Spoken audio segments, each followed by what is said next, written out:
Jordan, and I just played on the Tale of Three Trees.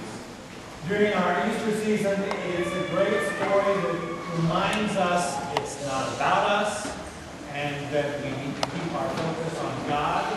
And I want to thank Mr. Regis for giving them the opportunity to take part in this. And I want to thank the parents and the teachers for being very supportive while we've been rehearsing this.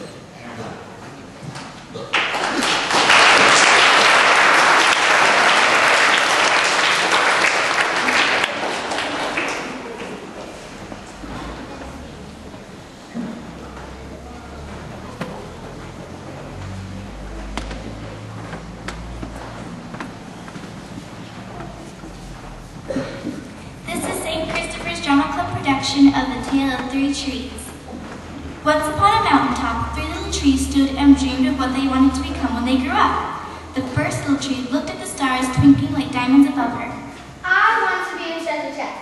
I want to be covered with gold and filled with precious stones. I will be the most beautiful treasure chest in the world. The second little tree looked out at the small stream trickling by on its way to the ocean.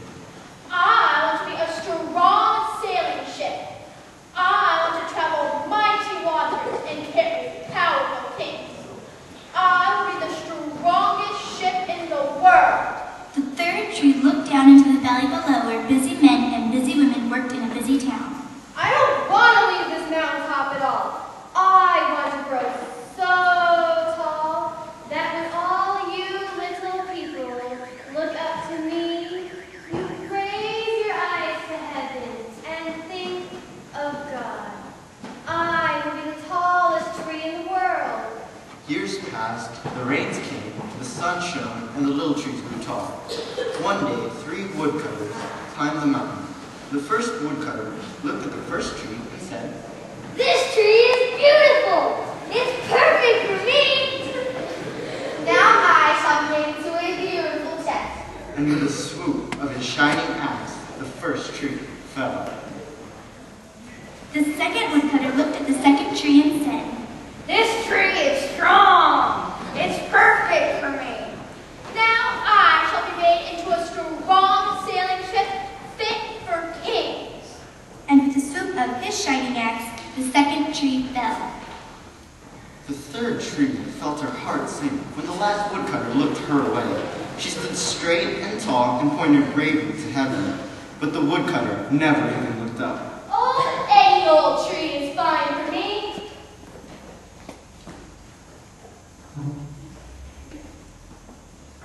And with a swoop of his shining axe, the third tree fell. The third tree was confused when the woodcutter cut her and strong beams left her no longer yard. What happened? The tree wondered. All she ever wanted to do was stay on the mountaintop and play to God.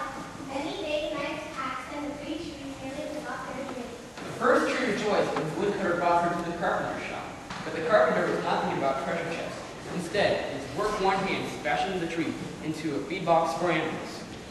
The once beautiful tree was not covered in gold or filled with treasures.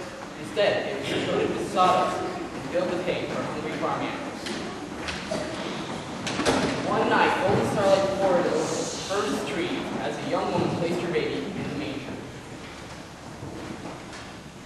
The manger is beautiful. I wish I could have made a cradle for her. The mother smiled as the starlight shone on the smooth and sturdy wood. Suddenly, the first tree knew it was holding the greatest treasure in the world.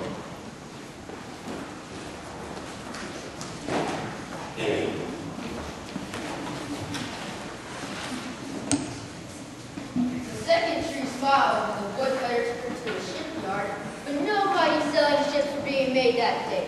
Instead, the one strong tree was sawed and hammered into a simple fishing boat. Too small and too weak to sail an ocean or even a river. Instead, one strong tree was taken to a little lake where she brought in loads of dead, smelly fish. One evening, a tired traveler and his friends were in an old fishing boat. The traveler fell asleep as the second tree quietly sailed out onto the lake. Soon, a thundering and thrashing storm rose. The little tree shuddered. She knew she did not have the strength to carry so many passengers safely through the wind and the rain. The tired men awakened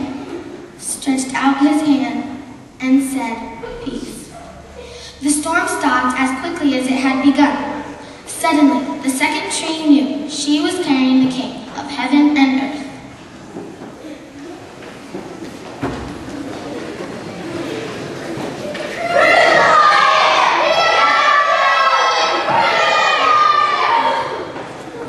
One Friday morning, the third tree was startled when her beams were yanked from the forgotten woodpile. She flinched as she was carried by an angry, jeering crowd. She shuddered when Peter's another man slammed their feet to her. She felt ugly and harsh and cruel. But on Sunday morning, when the sun rose and the earth was joy beneath her, the third tree that God loved had changed everything. It had made the first tree beautiful. It had made the second tree strong. Every time people thought their tree would be God. And that was better than being the tallest tree in the world.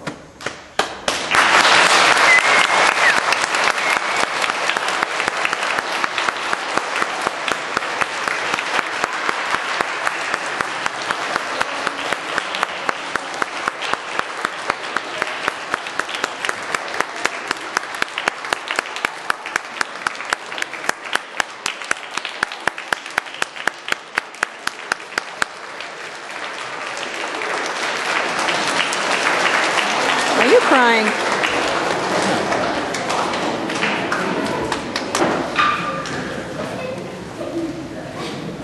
We would like to thank Mr. Jordan for helping us with everything, and could you please come here?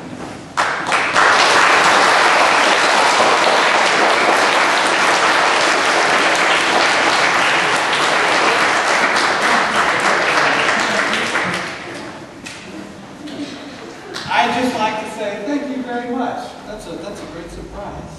I have to tell you, it's been a great opportunity to work with these guys. They work very hard.